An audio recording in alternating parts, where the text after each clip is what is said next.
beleza? Com vocês, canal Papo Nada Sério, o vídeo da semana. Como eu tinha dito no início da semana, nós vamos trazer hoje um vídeo legal. É um assunto que não cai tanto no Enem. Por incrível que pareça, no último caiu. Porém, a gente vai falar um pouquinho sobre as missões, né, chamadas de bandeiras, o bandeirismo, tá certo? Que aconteceu no Brasil, basicamente durante todo o período colonial, tanto na primeira parte, mas muito fortemente na segunda parte, tá certo? Embora seja um tema muito polêmico, a gente vai estar dando introdução sobre esse tema em si, ele nos traz uma realidade muito legal, muito maneira. E especificamente hoje eu vou falar sobre o 8 de abril de 1719 e sobre um personagem icônico. Muitos conhecem, vocês também conhecem, né? Muito conhecido? Pascoal Moreira Cabral Leme. Conhece? Não, né? Mas vocês vão conhecer. Quem é do Mato Grosso, principalmente na cidade de Cuiabá, capital, conhece muito bem essa figura. Nós hoje vamos falar um pouquinho sobre ele e a importância que ele teve também naquele local, tá certo? Mas antes, como sempre, eu peço a vocês que ainda não são inscritos, né, no nosso canal, dê essa força aí, se inscreva. Tá aqui, ó, caixinha vermelha, aperta aí, inscrever-se, vai aparecer lá os sininhos de notificações. Do lado de cima, o último, aperta ele e vocês vão estar recebendo toda semana as notificações para os nossos vídeos. Tanto no canal Papo Nada Sério, regular, como também agora, toda segunda-feira, canal Papo Nada Sério Pro Enem. É isso aí, vocês devem estar acompanhando, né? Nós começamos na segunda-feira, tá? E na próxima segunda já teremos a segunda aula. Mas hoje o assunto é canal Papo Nada Sério sem arrodeio. É Papo Nada Sério mesmo. Mas já a gente começa esse vídeo. Vai logo deixando seu like aí, quem quiser, logicamente, né? E quem puder, para fortalecer aqui o nosso canal, beleza? Compartilhe o vídeo, tá? Com os teus conhecidos, familiares, colegas, amigos, seja quem for. E no final, deixa lá nos comentários, que para a gente é muito importante, uma vez que existe aí esse feedback entre vocês e eu, para saber realmente o que vocês estão achando nos nossos vídeos e sempre melhorar a qualidade dos mesmos. Beleza? Ok? Então já, depois do nosso anunciante, dos nossos patrocinadores, a gente volta com o vídeo da semana, o bandeirismo no Brasil. Pascoal Moreira Cabral Leme. Quem foi? Já você vai saber.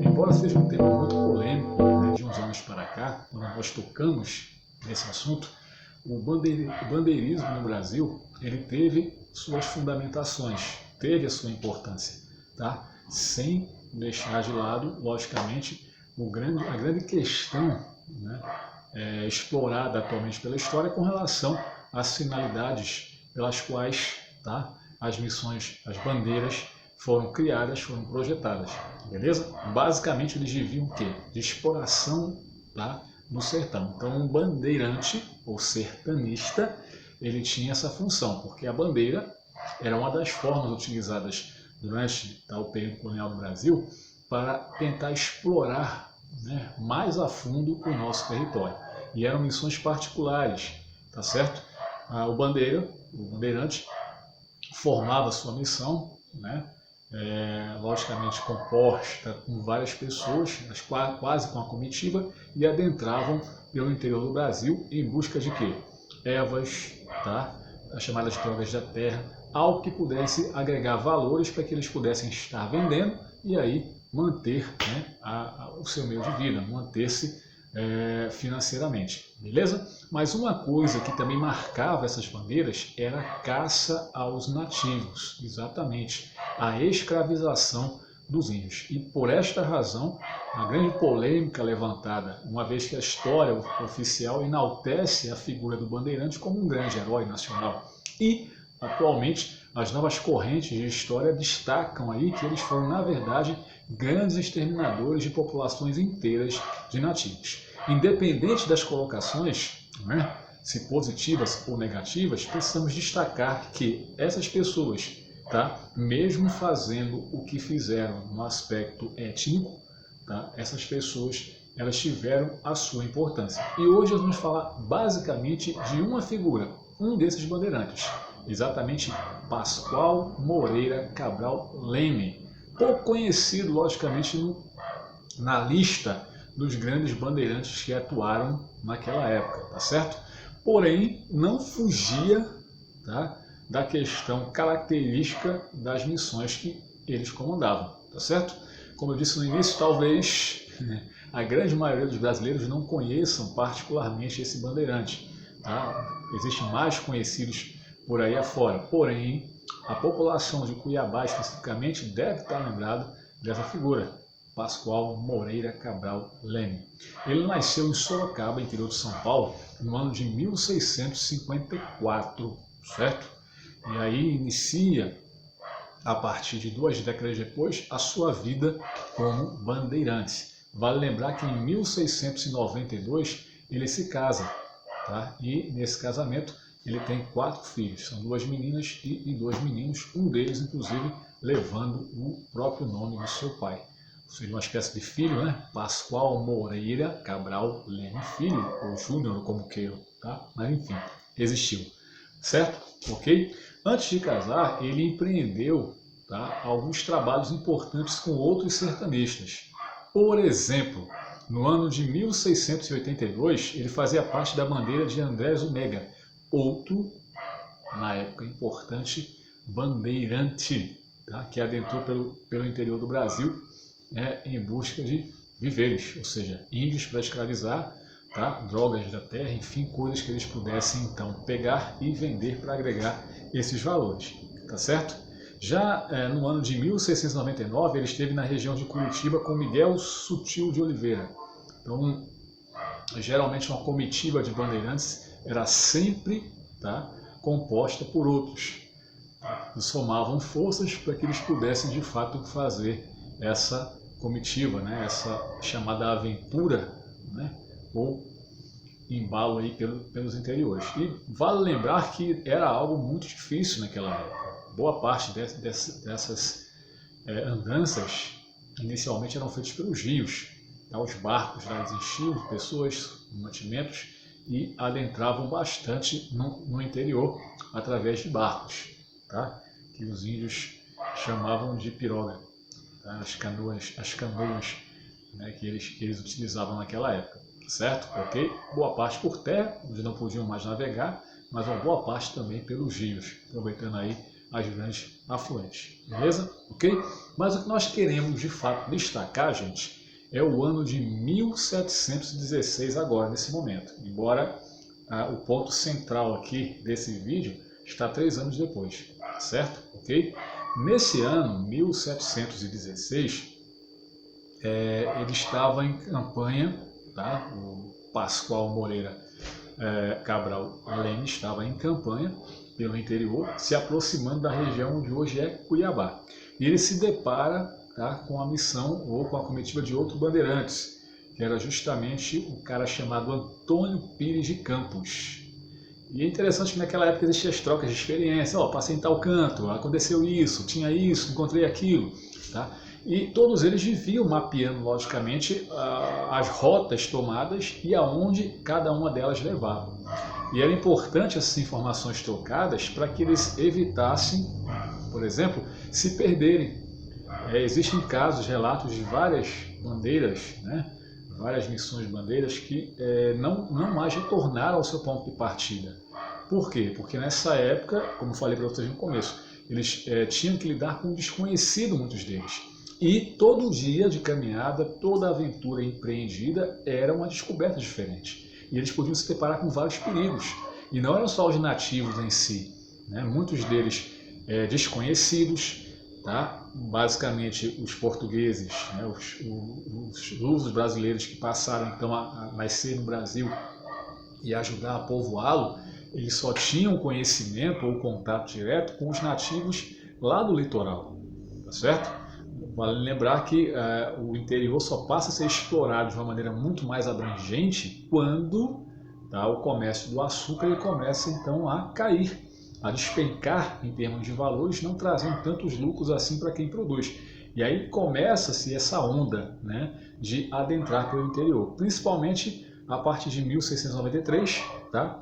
Quando o Antônio Arzão ele havia encontrado ouro numa região ali próxima de Minas Gerais e que deu aí, logicamente, essa vazão para que houvesse todo esse deslocamento do litoral para o interior em busca de ouro, tá certo? Se viu aí alguns lampejos em relação a isso aí.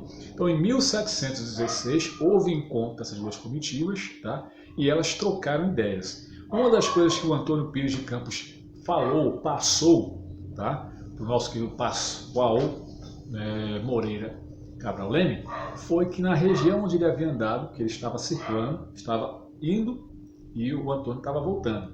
Ele tomasse cuidado porque existia lá nativos, tá, chamados de caxiponés, os caxiponés na região do Cachipó, tá, que era justamente uma região que afluía próximo a um rio, tá, onde eles logicamente devem ter se abastecido de água potável para seguir a viagem. Então, deu essa informação e aí o Pascoal, foi para lá, tentou escravizar esses índios, né? Esse aspecto a gente não pode apagar, tá? Do histórico, da biografia aí, do dito bandeirante Pascoal Moreira Cabral Leme, e ele não conseguiu, né? Não conseguiu, tá? Vale lembrar que muitos nativos eram ferozes, de fato, ferozes no aspecto de lutarem bravamente para manter a sua liberdade. Então, vamos deixar de lado essa discussão, que depois a gente pode até ter, inclusive hoje à noite, a gente vai ter a nossa live e lá a gente vai poder ponderar alguns aspectos relacionados ao vídeo de hoje, tá? E fazer espaços de debate com relação à própria figura dos personagens dos próprios bandeirantes, tá certo? Ok? Ele não consegue escravizar esses nativos, esses indígenas daquela região, tá? Chamados de cochiponés, na região do Cochipó. Entretanto, ele consegue encontrar as margens, tá, desse rio, desse riacho, dessa afluente aí, do rio Cachipó, ouro, né? O chamado ouro de aluvião, que o Antônio Arzão já havia encontrado, né? Aquele ouro que você consegue encontrar ali, ó, explorando as margens do rio, logicamente com aquela bateia, e aí ele encontra esse ouro, tá certo? O que é um grande achado. E aí ele resolve instituir, tá, um arraial junto àquele córrego, tá, chamado Arraial São Gonçalo Velho, onde ele permanece aí durante 3 anos. E em 1719, tá certo? 8 de abril, exatamente hoje está fazendo aí aniversário, né? 600, 700, 800, 900, 2000, praticamente 423 anos da fundação de Cuiabá. É quando ele justamente funda ou muda o nome de Arraial São Gonçalo Velho para Vila de Cuiabá, iria se tornar posteriormente a cidade de Cuiabá, que hoje responde como capital do estado de Mato Grosso. É isso aí. Um abraço aí para o meu amigo Geison Maranhão, que é cuiabano, deve estar lá essa hora, tá certo? Assistindo também nosso vídeo. Né? Um forte abraço, faz tempo que a gente não se vê, mas está aí, especialmente para os cuiabanos, esse vídeo de hoje, e também para informar quem assiste sobre algo que é importante dentro da história, beleza? Porque queira sim, queira não, uma informação despretensiosa, mas que pode ajudar lá na frente em alguma coisa. Eu acabei de falar anteriormente que foi um assunto que caiu, por incrível que pareça, dentro do Enem de 2021.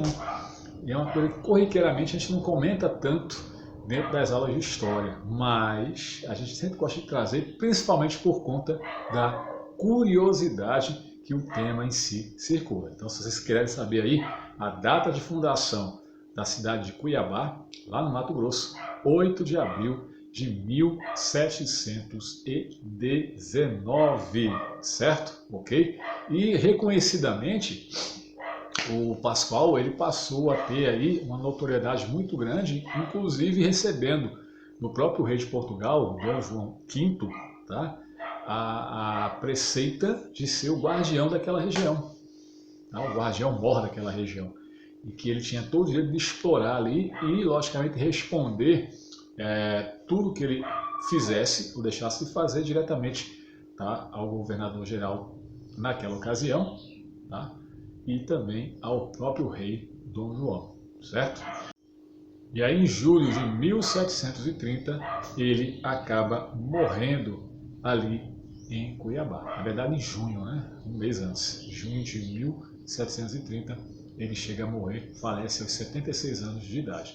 E é interessante que naquela época, para quem vivia no Brasil naquela época, chegar aos 70 anos era um grande desafio, né? Os perigos que se enfrentavam ali, principalmente para a função exercida aí pelo nosso digníssimo Pascoal Moreira Cabral Leme, era muito difícil se chegar, né? Quem diria aí aos 50, 60 anos, devido à grande exposição que eles tinham e aos perigos que eles enfrentavam, né, dentro da função que eles exerciam. Quer dizer, eles partiam para escravizar, né, de forma aí predatória, infelizmente, e diante daquela situação da resistência a quem eles iriam tentar escravizar, eles poderiam também perder a vida em si. Beleza? E aí, gostaram do vídeo de hoje? É um vídeo que não está... nem sempre você consegue ouvir o assunto especificamente. Porém, achei interessante trazer sexta-feira, né, 8 de abril, e aí vasculhando aí alguns escritos, vasculhando alguns livros, eu acabei encontrando essa curiosidade para vocês e resolvi colocar como vídeo para que vocês pudessem também se beneficiar disso aí. Beleza? Não cai no Enem, porém ajuda bastante se porventura vier a cair. Então, gente, obrigado aí mais uma vez pela atenção de vocês, tá? Quero mandar aquele abraço forte, aquele beijo especial para todos vocês e pedir encarecidamente continue assistindo nossos vídeos, tá? Como disse no início, quem não é inscrito ainda, dá essa força para a gente, se inscreve, avisa para o colega, para o amigo, para o pai, para a mãe, para a família que nosso canal existe, tá? Estou aqui, Cadu Silva com vocês, tanto agora na sexta-feira como também na segunda com o canal Papo Nada Sério Pro Enem, tá certo? E antes de encerrar, eu quero só avisar que às 22h30 hoje nós estaremos ao vivo nossa live, tá? Trazendo comentários acerca desse vídeo especificamente e falando sobre outros assuntos, né? Assuntos diversos que vocês porventura queiram saber, tá certo? Então, mais uma vez, obrigado aí. Não esqueça de curtir e de comentar o nosso vídeo de hoje. Até a próxima semana, sexta-feira, com mais um vídeo no meu, no seu, no nosso canal Papo Nada Sério. Tchau, galera!